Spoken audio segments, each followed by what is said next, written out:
Hey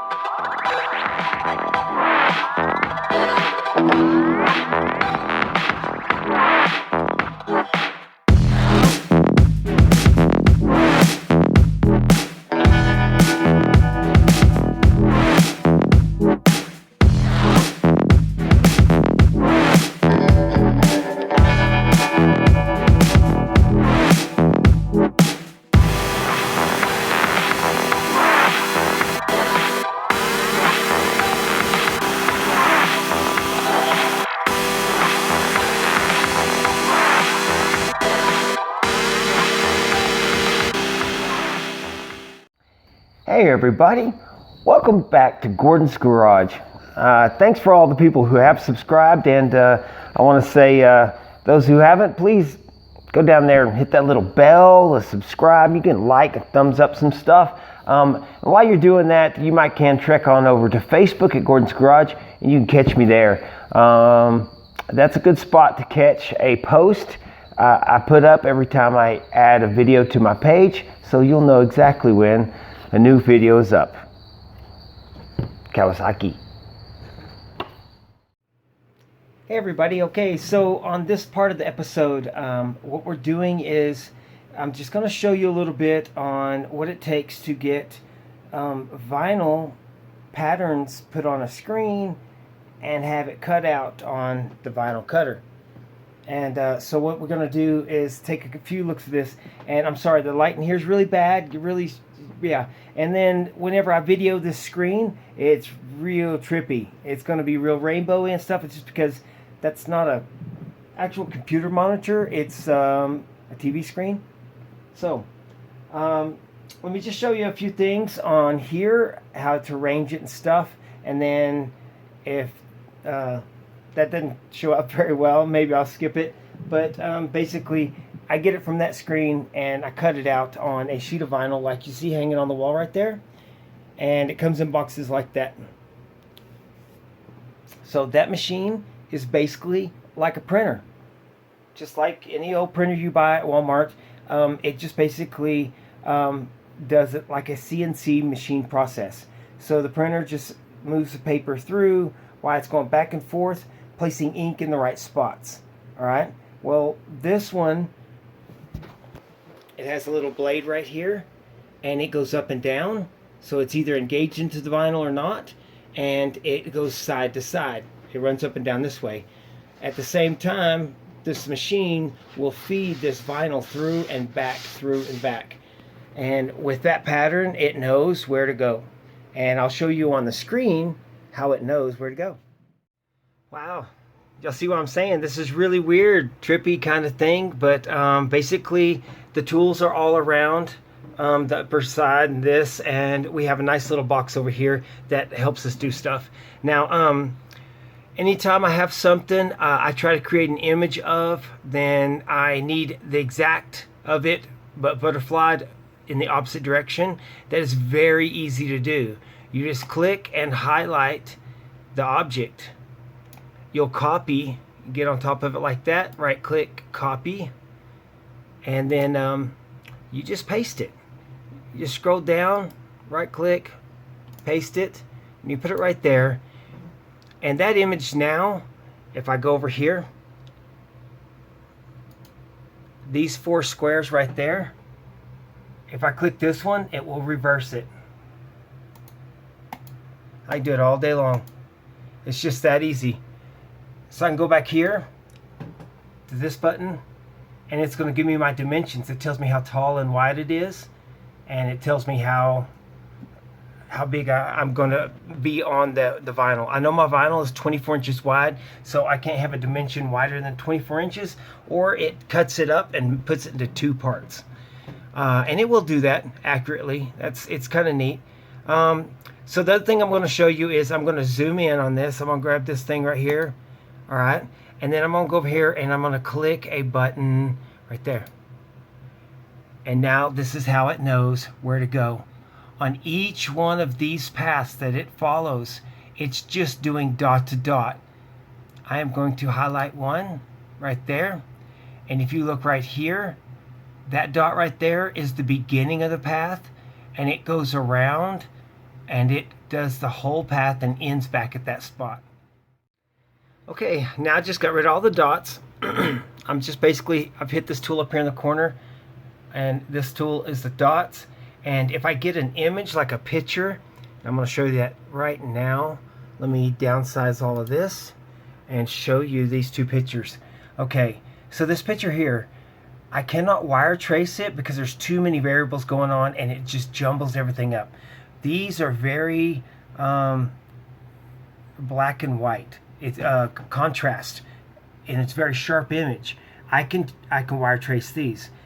As simple as going over here, hitting the wire trace Z, and then coming back over here and just highlight what image you're trying to wire trace. And it will automatically do that. So now I'm going to hit my arrow again, come back. I'm just going to grab that, drag it down, and it shows you what you have. Now the vinyl will cut that out. I can change its size just simply by highlighting, grabbing a corner. That's not it. That's it. And then dragging it. It will increase its size and keep it in perspective. But if you want to distort it, grossly distort it, you can just grab one of these and just shrink it down, and it'll be a weird jet ski. Okay, so back to this image. Let's say I want to cut this out. All I have to do is come up here to my plotter. It's right here, cut and plot, and I'll click on it. It's just like a printer. It's going to take you to a page to set up to send it to the plotter, which is like a printer here. So here it comes. I'm waiting for my software to boot up, and I don't need this page that's on top. So I'm just going to come right down here with my arrow. I'm going to click this page that was underneath it. Okay, now you can see what we got here. And I have to go through some settings. It's saying it's 24 inches wide by 160 inches long. I can change those parameters real easily.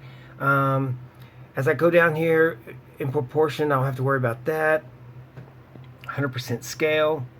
So if you have it at 14 inches and you have it at 50%, it's going to put it at 7 inches down here. So this says it's 19 inches by 3.5 inches. That's definitely way too small. I'm not going to cut that out. I also have these tools down here where I can flip this back and forth. This is just in case you're doing something inside glass and you want the words to be backwards, so that when it's look through the glass on the back side of it, the words are correct. If you click this, it shows you that you can flip it around.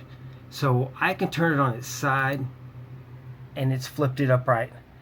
And now I can come over here and I can increase how many I'm going to cut. It's just going to start adding them. So if you have bumper stickers you want to make a whole bunch of, that's how you would do it. Other than that, all I have to do is hit send. But I'm not going to do that right this second because I've got to set up the plotter. And I've got to resize my jet ski. Now this is the plotter. It's not turned on yet. I have to reach around the side here. And it jumps into play right there. And I've got a blue piece of tape here to help me with alignment, because when you're doing something really long, you don't want this walking off to the side as it's rolling in and out. So you want to make sure this is super straight. Whenever you do that, you can control that here. So the first thing I want to do on this control panel is I'm going to click this online button, make that red. The LED is now red. I can now manually move this thing around. So that's where I want to start it, right at the edge of my paper. And I can also back that back up. And then the other two buttons here will feed this vinyl in and out. So I don't have it latched down. I'll have to do that real quick. Okay, as you can see, I changed the color to red because, well, I didn't need white. What I'm focusing on here is this. I'm going to run that over to right at the edge. And now I'm going to feed the vinyl in and out.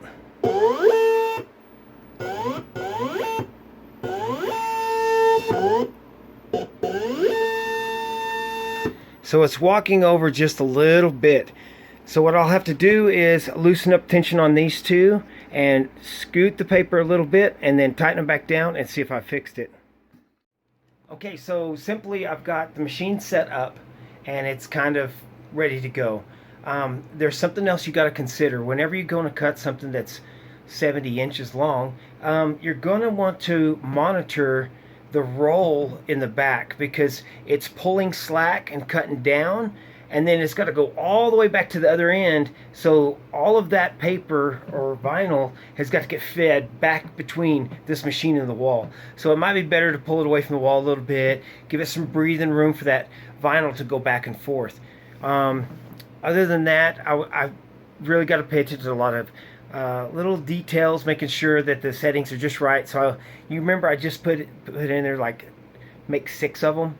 Well, I'm not going to be able to see the whole piece on here 6 long, so it's going to have them way up in the frame where I can't see it. So it's possible to try to cut 6 of them and I only want 1 cut. So I got to do some things, and I've got to resize the image, and then I need to separate the red pieces from the blue pieces and get them arranged on a paper, on just a page, to where it wastes less of my vinyl. I don't want to use up, the whole vinyl and throw away 3/4 of it, because it's just vacant scrap land. So sometimes what I do is I make the Gordon's Garage vinyl decals, and I place them in the voids in the image so that it goes ahead and cuts the whole vinyl all the way through to the other end. One other good thing is, whenever you're buying vinyl, especially if it's vinyl that you haven't used before, it's a good idea to test cut something. And some people just literally type in the word test in font about that big, about that long, and just have it cut it in the corner. And then once that's done, they'll go over there and they'll look at the back, make sure it didn't cut all the way through the paper, and also make sure it cut all the way through the vinyl, because if it didn't cut all the way through the vinyl, then you got a mess on your hands trying to separate. We call that weeding. Weeding out the parts of the vinyl we don't want to keep, leaving behind the pieces we're going to transfer onto the vehicle. So there you have it. That's just about all there is to it. You just make the image. You can even copy a lot of images. You can get Victor software of all kinds of neat little images that you can make decals of, and just start cutting. After that cuts out and I weed out all what I don't want, I just put some transfer tape on top of it. It's like a clear vinyl stuff to help me pick up all them pieces, keep them animated or suspended in space while I place them on the vehicle. Other than that, that's all there is to it. So a lot of people ask me, hey, can you make me some decals? I know it's convenient just because I have the machine, or maybe I'll cut you some more. I really urge people, do it. Go get your own machine. You go spend $50 on a printer, and then you spend another $50 on ink. You do. Ink is as expensive as buying a new printer. It is. It's crazy. But $300, you can have this. You can have this type of machine. Just look on the internet, look for really good deals, and you'll find it. And then you'll be sitting here making vinyl like I am. And yeah, sometimes it's a pain in the butt. But in this case, it's going to save me a ton of money. So let's talk about that. How much money did I save? Give me just a second, and let me pull up some paper. Okay. Couldn't find the receipt, but it doesn't matter. I know this vinyl, it can vary depending on the quality. Anywhere from $25 a roll to $30 a roll is usual asking price. You can get $50 rolls, and you can get some cheaper that's like $19 rolls. And it also depends on what type of color you're using. Special vinyl that has a foil instead of vinyl, those will be much more expensive. And I've played around with all kinds of stuff like that. So what I did on here was I rearranged the image to where I have the pieces kind of organized a little tighter together. I rearranged them all so that I waste less vinyl. I do have a couple little bitty gaps in there. I could throw in my Gordon's Garage sticker here and there, but here's the deal. The red's going to eat up a lot more vinyl than the blue is. The blue, oh man. So the longest piece is like 73 inches. I can get like 5, maybe like 5 all the way down, And the blue, since it's so narrow, it's only a couple inches tall, then it's going to take where I could put them side by side, and I can cut 3 of those every 73 inches. So that's going to be 3 times as many as the red. But so I'm looking at 5 jet skis, and I've spent 2 rolls of vinyl, which is $50 to $60. So you can do the math. If someone's selling this stuff for, oh, we got to add in the transfer tape.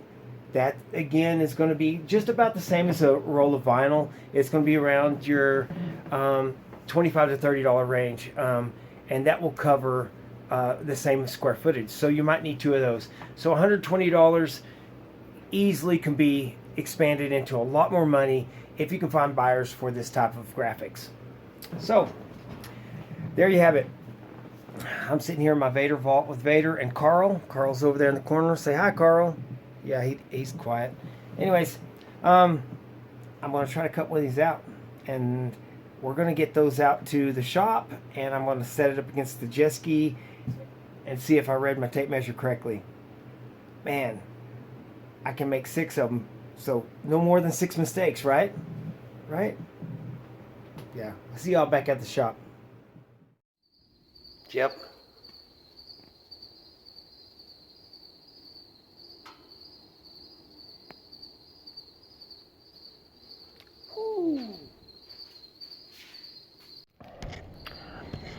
Ooh-wee, I've got a spot here. The sun's going to hit me just right. I'm going to have to move to the other side of the table. But I've cleared off my table here. I brought my vinyl out. You saw how I kind of did that at home. And again, I'm sorry about the imagery there. It's kind of hard to do. But what I need to do is go ahead and start weeding out this stuff. I've just got me a simple little knife that, yeah. And I usually use an X-Acto knife, but this is what I got, so this is what we're going to use. Not only am I going to weed it out, but I kind of need to cut it out and get it separated. This is so I can hold it up to the jet ski and make sure it kind of fits the area it's supposed to go in. Yeah, I don't have much confidence in this. There's a couple of these that I had made I don't think are right. I think they're way too thick. Maybe I'm wrong. I hope I'm wrong. Okay, so yeah, let me get to the other side of the table and get to weeding this out.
Okay, there you have it. I've already made a mistake this morning. On this one here, the center of the A's, I peeled those off early thinking I didn't need that part, and I do need that part. But I'm not too worried. I have the vinyl cutter. I can still make out some more of those parts. So I can actually, whenever typing out font in that software, usually the letter stays as a whole, and I'd have to type the letter and then recut it, the whole letter. But this one, since I did wire trace, it's not font, it's just imagery that it's around. I can actually capture the center of that A and just make 6 of those and bring them out here and stick them in the center of each one of those A's. This pinstripe here, I don't know if y'all can see it that well. It's kind of real dog-leggy. It comes down and it curves down and it curves back up. I don't know if this is going to work.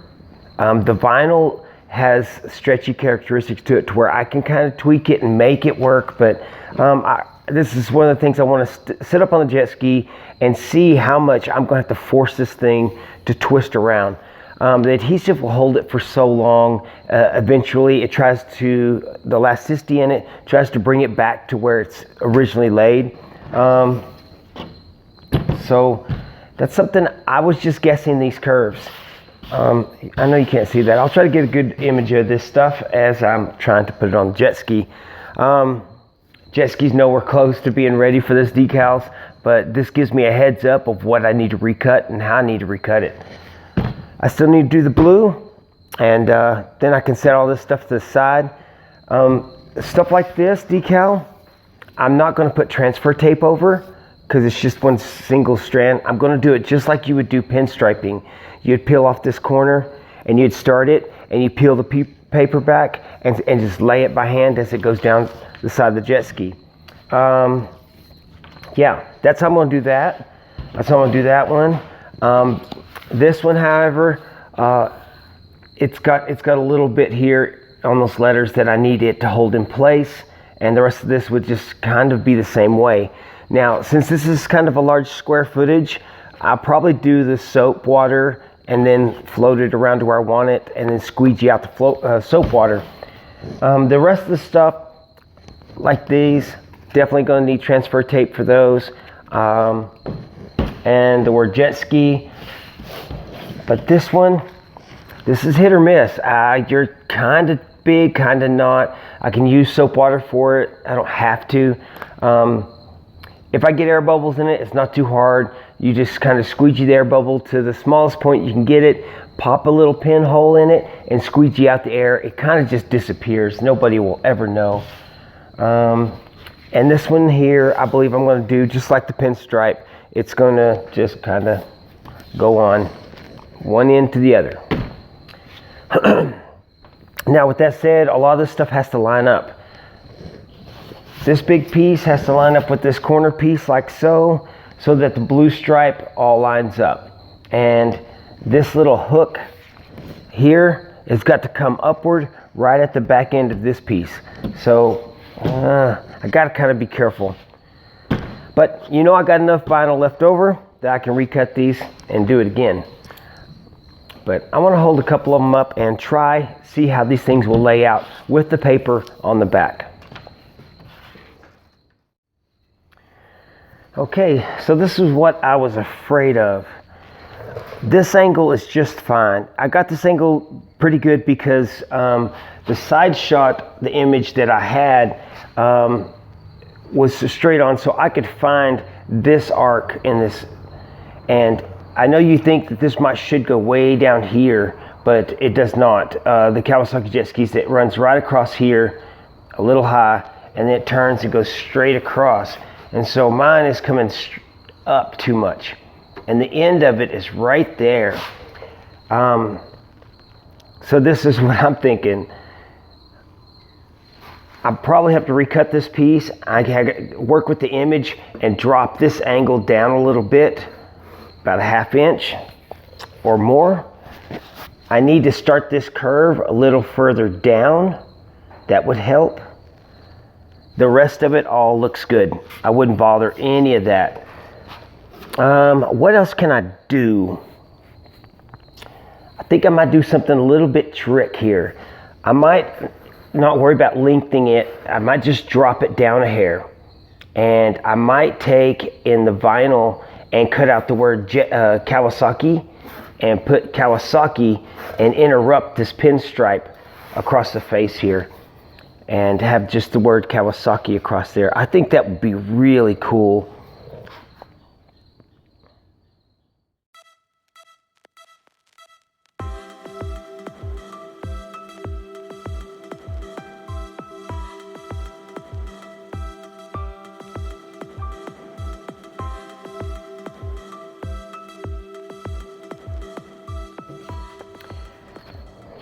Okay, a little rubber sanding block and some 600. If this doesn't seem like it's cutting it well enough, I got some 400. I can get through faster. This is where I got to change my head here. When sanding with 80 grit, you go somewhere fast, and sometimes you're really trying to get somewhere, so you kind of really want to bear in, do a lot of work. This stuff, you don't want to go through the primer, and the primer's only that thick. So I gotta slow down, go more gentle, and sand this lighter. And got my bucket of water here, got me a rag. All you do is sit a wet rag up here, and you see how that water just runs down? That's all I want. I'm just gonna let that water trickle, and that's what's going to lubricate and clean out my sandpaper. Now, I'm just going to do a little spot here, and I'm already rubbed through here and there. And I was going gentle. So I need to focus. I need to sand just right, get a good job, and get rid of all of the blue dots. Once the blue dots are gone, I know I've got it smooth. Wow, that feels good too right there. Man. All right, so yeah, another day full of sanding. Once I got this sanded and feels good, I might just spray it white. Y'all ready to paint this thing?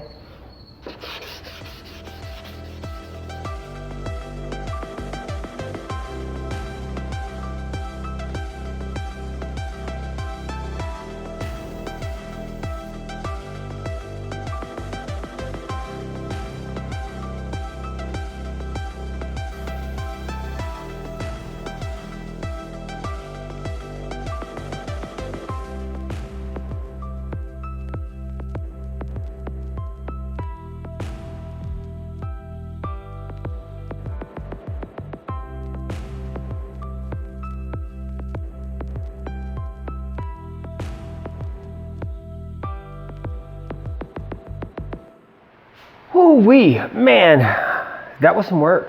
It's about 4 o'clock, so yeah, from 5 o'clock in the morning to 4 o'clock, we're almost running a 12-hour shift here. They're very glossy. I got 2 coats of clear and 2.5 probably good coats of white underneath that. I wasn't going to clear coat it, but the white was coming out a little bit flat. Being extremely hot, things dry faster than it can get to the surface you're trying to spray, and it tends to spit up. Now, if you noticed the little video there, the first spray I made, whew, you thought I was spraying wall texture. It was horrible. Maybe I'll clip that here, right here. But man, I had 2 things going wrong for me. One, I just didn't get the gun going or set up right. 2, my air compressor wasn't enough 8 PSI. Now, there's this tricky thing about these guns right here. They're supposed to be low volume, high pressure, low volume, high volume, I don't know, high volume, low pressure. That's what it is. But that doesn't mean you go on 35 pounds of pressure. You're gonna need like 50. You wanna atomize the moisture, the paint. It's gotta just really mist out, all right? If it doesn't do that, then you got that spackle thing you just saw. Yeah, so yeah. And then I am fighting with how fast is this thing drying. So I'm literally, as soon as I finish spraying 1 full canister of this, I'm mixing another and put it in and start spraying. Start at the front and go back around again. Because it was drying really fast. I mean, hey, let's see what my thermometer says up here. Oh, well, it's behind a little silver band thing, but it's up there. up there around 90 degrees. All right, 90 degree, and I'm probably going to have about 2,500 flies on this in the morning. And so yeah, let's let this dry overnight and then come back in the morning and I'll look at putting decals on it. I'm not going to buff and wet coat, wet sand. No. We're just gonna put some decals. This is gonna hang on a wall. It's okay. It's gonna be good. It's pretty glossy. Look at that sucker. You can see reflections and good stuff. All right, see you tomorrow. Good morning there. This is start of day 2. I cut out new ones. I said I wasn't going to, that I was going to. I'm always on the fence. We don't know. Anyways, yeah, I cut out some new ones. I wanted to see how much difference I made in this curvature here because I didn't want it as steep.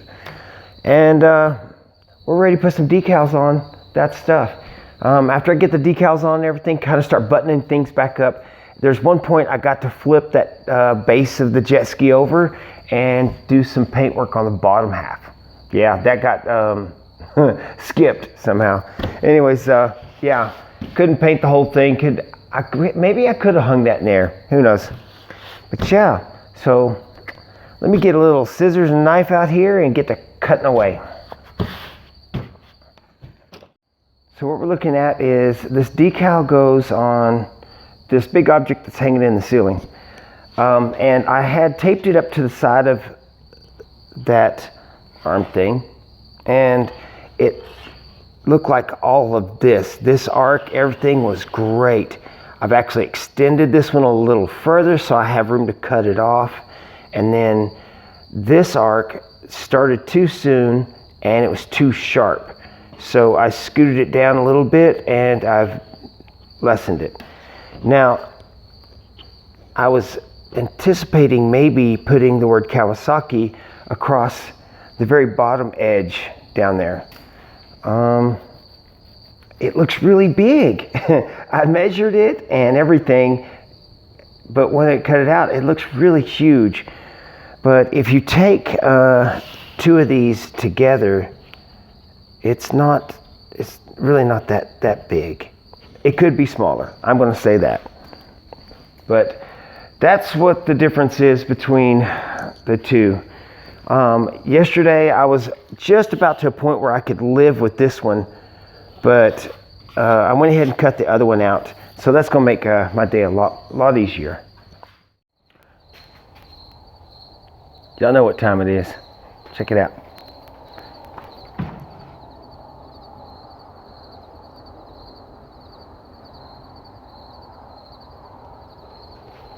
Whew. Got that layer of clouds right there at the horizon, so sunrise came a little later for me today. If I can keep from tripping myself, I'm gonna show you the jet ski. Whew. It's cool.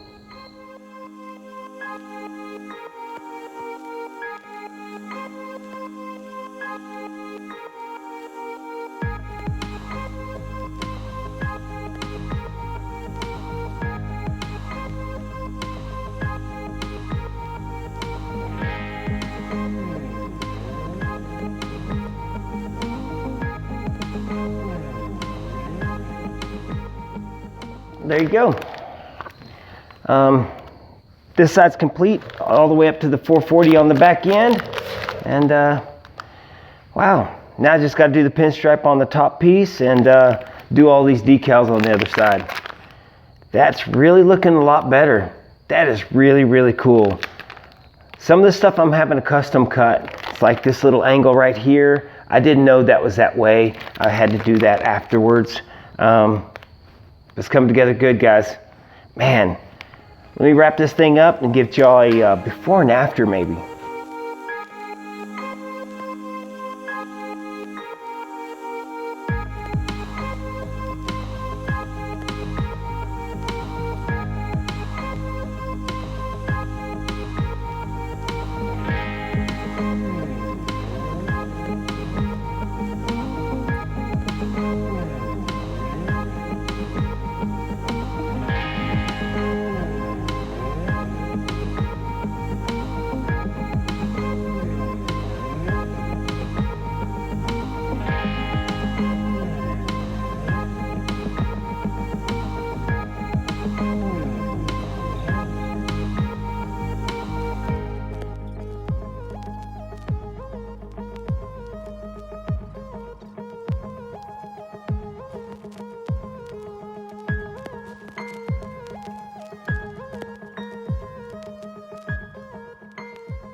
Hey everybody, good morning. We're starting again.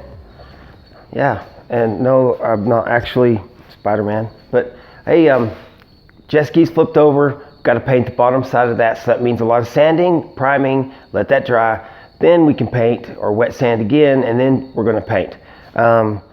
Yeah, well, nooks and crannies and stuff. I'm not going to be real particular about getting all the scratches out. I'm going to do my best, but it's just kind of. Then all these parts here, I got to either wire brush, sand, and paint black, or just if they're aluminum, I'm just going to wire brush them.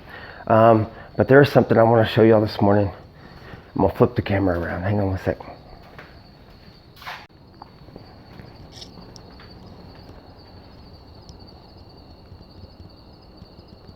Man alive, look at the oranges and stuff going on.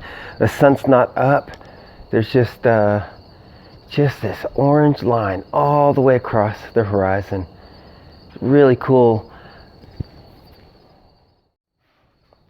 Man, it's a really cool sunrise. It reminds me of this thing, since we're on an 80s trip with the 80s style jet ski. When I was a kid, I had this one pair of sunglasses I thought was the coolest in the world. I've never seen another pair like this again. They were tinted. They were this brownish tint on the top half, and it faded to a bluer tint in the bottom half.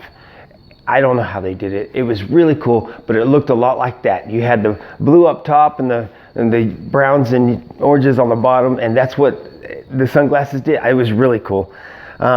Anyways, I got a lot of adhesive along the side that I've got to scrape off and clean and try to, I don't know. And then, yeah, clean up them parts. I'm gonna get really close to being finished with this. I'm not gonna be able to finish it in this episode. There's a couple parts I've got to order, like hand grips and the mat that goes down the center for your knees. And there's one other part I was gonna order. I don't think it's gonna really show. It's the fuel nozzle thing. It's gonna be underneath and stuff. But yeah, I've got to get started this morning and get the sanding. Oh man, I've been working. I'm just sanding and painting and sanding. I've been trying. Give you a little update here. Got primer, got it all sanded, got it primered. Still a lot of gaps and little nicks I'm going to have to fill in with spotting putty. Let's find you one. Maybe right here. I don't know if y'all can see it, but yeah. But of course that is up underneath the edge of the little lip. So once you won't ever see it. I could probably just blow that one off.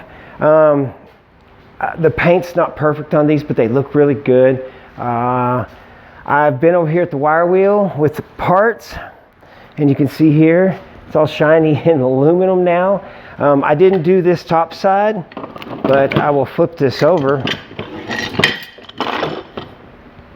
I thought this side would show when you lift the arm up.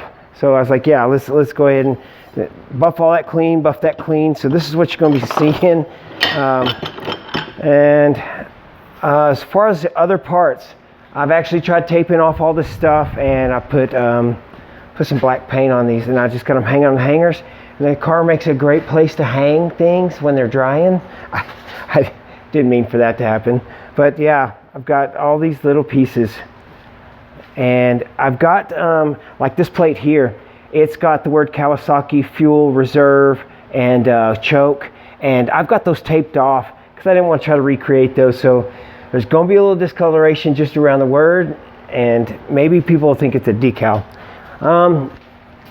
Let's see how this one. Oh yeah, so this one's right here. This is the main piece that pivots the arm, and I made a big fat run right there. So I'm going to have to sand that, and yeah. And this is the handlebars. I painted them black. They were some anodized blue aluminum handlebars, and yeah, we noticed several little pieces of blue on there. Somebody just found some aftermarket stuff. They thought, hey, this is cool, and it's bolt-on stuff, and hey, why not? But for trying to be more accurate, it was either going to have to be a silver or it's going to have to be black. So I decided I'm painting all this other stuff black. It's going to look good with black hand grips. That way there's hardly any question. You're going to have aluminum, black, red, white, and blue. And yeah, it is absolutely official. It is hot. hot out here. Okay, so I'm still working on some little spots here and there, and I've got to call it quits for a day. Man alive. So I've got a great big scratch here that I've missed somehow. I know I saw it in the midst of doing the sanding and doing the Bondo little spots, and I couldn't find it. I mixed up some Bondo, hit a couple spots. I was like, where's that other spot? Couldn't find it. So now I found it, a great big long spot right there. I'm gonna let that dry real good. I still have all the parts underneath the Camaro hanging. They're drying. Everything is cleaned up. I've just got to finish painting this, and then once that dries, I can flip it back over and start assembling all these parts. So what I'm going to do here is we're going to cut the episode off, and I'm going to order some parts. I've got to get the hand grips. I got to get the foam rubber that goes in the base of this thing.